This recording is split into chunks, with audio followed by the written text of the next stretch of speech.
Hello guys. Kita nak tunjuk fishing kita level 1, level 2 sampai level 3.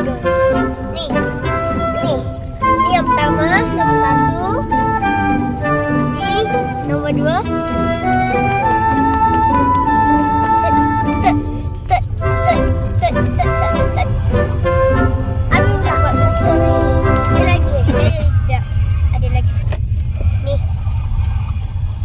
Punya dah ada lubang. Ni tisu.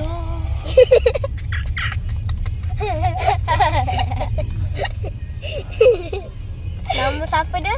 Cik Ede. Ni habis suka. Cik Ede gaming. Siapa yang nak main? Jangan datang. Buat sendiri. Belajar dekat video sini art video. Tahu tu be? Yalah. Ni sahabat kaya. Ada video lagi. Dede.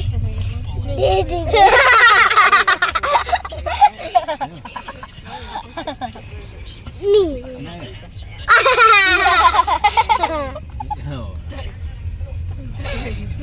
Habis sudah habis. Habis sudah. Ni. Ni ada kat luar. Nak pergi. Tak tahulah pergi mana. Abang. Coconut sheep. Tu. Tapi kalau ni boleh lah. Pergi. Abang, mana ni ambil sekolah habis mesin ni. Jom ni ada tisu. Puisi. Beli kertas. Ni beli kat Tenteng tu nama. Tenteng bau.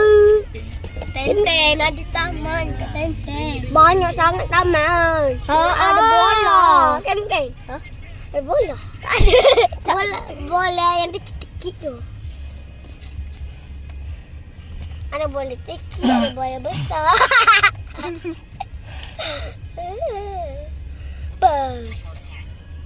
Pang. Apa lagi?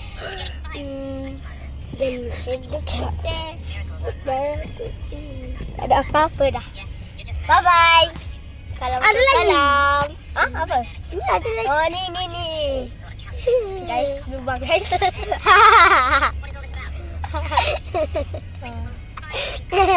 Ni, tengok ni. Ada lagi, ini dia. Lubang. Nah. Ni dekat sini. Ya, satu lagi. Ni. Kata dekat sini. Tengok tu. Dah.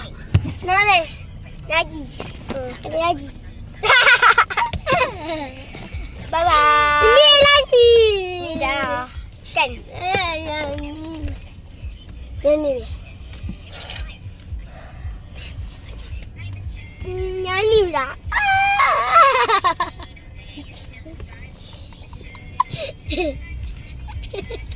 Apa tu?